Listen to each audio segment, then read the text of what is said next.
সমস্যা গাজীপুর জেলা কালিয়াকৈর থানা। আমি বর্তমানে এইচএসসি পরীক্ষার্থী, ইন্টারমিডিয়েট। বৈষম্য ছাত্র আন্দোলনের যে অসহযোগে 4 তারিখে যে ডাক ছিল, সেইটাকে সাড়া দিয়ে আমরা রাজপথে অংশগ্রহণ করি এবং আমাদের স্পট ছিল কালিয়াকৈর, চন্দ্রা এবং আনসার একাডেমি, সবিপুর। সেইখানে হঠাৎ করে আনসার ব্যাটালিয়নরা হঠাৎ করে ছাত্র জনতার উপরে ক্ষিপ্ত হয়ে উপরে নির্দেশে তারা হামলা শুরু করে। এক পর্যায়ে ধাওয়া পাল্টা দেওয়া শুরু হয়। সেখানে অনেক ছাত্র জনতা অনেকে। এটা কোন দিন ভাইয়া? এটা কোন দিনে? এটা 4 তারিখে দুপুর 2টার পর থেকে শুরু হয়। আপনার কি শুধু চোখে পড়ছে না ফেজও লাগছিল? আমার চোখে লাগছে, একটু এদিকে তাকান, আমার দিকে তাকান।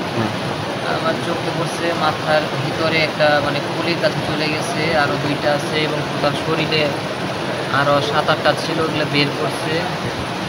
আর প্রাথমিক অনুযায়ী চেস্টে অনেক ব্যথা লাগে, মাথার এখানে ব্যথা পাই এবং প্রাথমিক ট্রিটমেন্ট এগুলো করা হয়।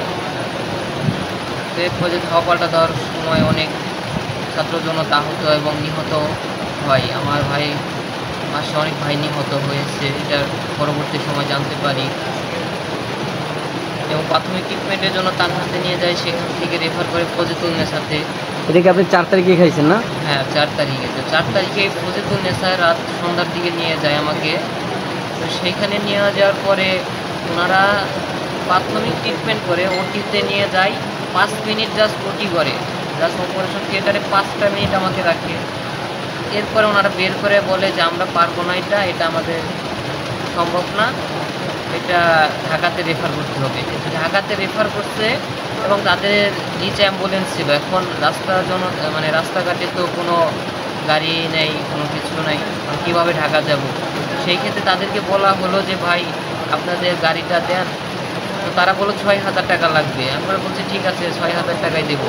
কিছুক্ষণ পরে এসে বলে এটা সিকিউরিটি ইস্যু, আমরা কোনো অ্যাম্বুলেন্স দিতে পারবো না, আপনারা এভাবে চলে যান।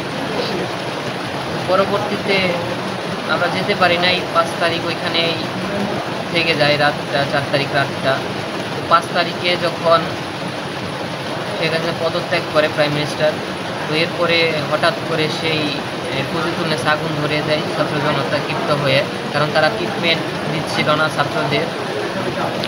পরে আমরা সেখান থেকে প্রাণপণে কোনোরকম বের হয়ে এরপরে আমরা পরবর্তীতে ঢাকা চক্ষু বিজ্ঞান ইনস্টিটিউটে যাই। তো সেখানে 6 তারিখের রাতে মেবি হবে। তো এখানে আরেকটা সার্জারি করে, জাস্ট রিপেয়ারিং সার্জারি এটাকে বলে। জাস্ট চোখে যে অংশ ক্ষতি হয় ওইটা রিপেয়ারিং করে দেয়। আমার ক্ষতিটা হয় কর্নিয়ার ইনজুরি, চোখে যে মনিটা, সে মনিটা লেগে পুরোপুরি যেগুলো পর্দা ছিল ওগুলো ভেদ করে পিছনে নার্ভের দিকে চলে যায় বুলেটটা। এক পর্যায়ে দীর্ঘ সেখান থেকে সার্জারি করার পরে বাসায় চলে যায় এবং 19 তারিখে বললো যে আবার আসবেন। তো আগস্টের 19 তারিখে আবার যাই। তো সেখানে তারা কোনো ওরকমভাবে বললো যে এটা সমস্যা নয়, এটা এইভাবে রেখে দেন, এখানে আর কোনো চিকিৎসা নেই আমাদের। তো এক পর্যায়ে ব্যথা যন্ত্রণা শুরু হয়। এক পর্যায়ে সিএমএসে আমরা আসি 25 তারিখে। 25 তারিখে এর আগে আর কোথাও চিকিৎসা নিয়েছিলেন? ঢাকা মেডিকেল? না, এরপরে ঢাকা মেডিকেল নেই। আমরা তো তানহাতে ফজিতুল নেসা এবং এই চক্ষু বিজ্ঞান ইনস্টিটিউট, এই 3টা জায়গায় নেই।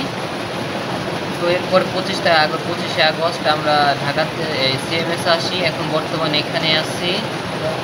21 তারিখে আমার এই যে 2-3 দিন আগে ওটি করছে আমার। এক পর্যায়ে ওটিতে আমার এই ভিতরে যেগুলো নার্ভ ছিল অনেক অংশ ক্ষতিগ্রস্ত হয়, বুলেট থেকে যেগুলা ড্যামেজ হয়ে যায় ওগুলো কেটে অনেকটা অংশ বাদ দিতে হয়েছে। চোখে আপনার কি এখন বেশি সমস্যা, মেজরিটি সমস্যা কি চোখে? হ্যাঁ, মেজরিটি চোখে এবং আমার চেস্টে, লজ্জাস্থানে। বুঝছি। আর এভাবে দীর্ঘ সময় থাকতে থাকতে আমার মাজা প্রচণ্ড ব্যথা, বিভিন্ন অ্যান্টিবায়োটিক খাইতে আমার খেতে খেতে মানে প্রচুর শরীর দুর্বল হয়ে পড়ছে, মাথা এখন- ঝিমঝিমাই। তো পিছনে যে বুলেটটা আছে এটা একটু গুলির কাছে চলে যায়। তো জায়গায় কি আপনি এটার পর প্রপার যন্ত্রণা চিকিৎসাটা দেয়। পাচ্ছেন? এখানে ওনাদের ওনারা করছে। এখন এর চাইতে যদি বেটার ট্রিটমেন্ট থাকে আমি চাই যে আমি সেটাই করতে চাই। ওনাদের সর্বোচ্চ ওনারা করছে। সিএমএসে যতটুকু দেখেছি আমি এখানে দীর্ঘ 1 মাস ওনাদের সর্বোচ্চ ওনারা করে যাচ্ছে। এখানে আপনার তাদের দোষ দিয়ে লাভ নেই। হুম। যে হ্যাঁ, এখানে কিছু পেশেন্ট আছে তাদেরকে ইমার্জেন্সিতে বাহিরে পাঠানো প্রয়োজন। আমি নিজেও দেখেছি।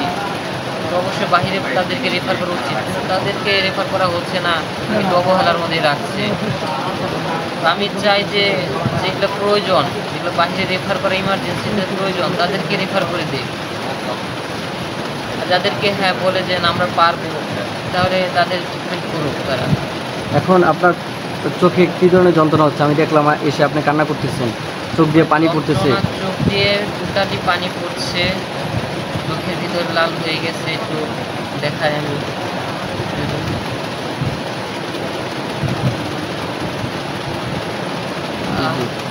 ওই যে কষ্ট করতে হবে না। চোখের ভিতরে কাটা কাটা কাটা কাটা অনেক কিছু অংশ বাদ দিয়েছে, তো এটার কারণে কাটা কাটা লাগছে, মনে হয় যে কেউ জানি আমার কাটা দিয়ে খুঁচাচ্ছে। এখনো বুলেট রয়ে গেছে না? হ্যাঁ, এখনো প্লেটটার ভিতরে ওনারা এটা বের করতে পারবে না। যদি বলে দিচ্ছে যে প্লেটটা বের করি তাহলে চোখ উঠিয়ে তারপর আমাদের বের করতে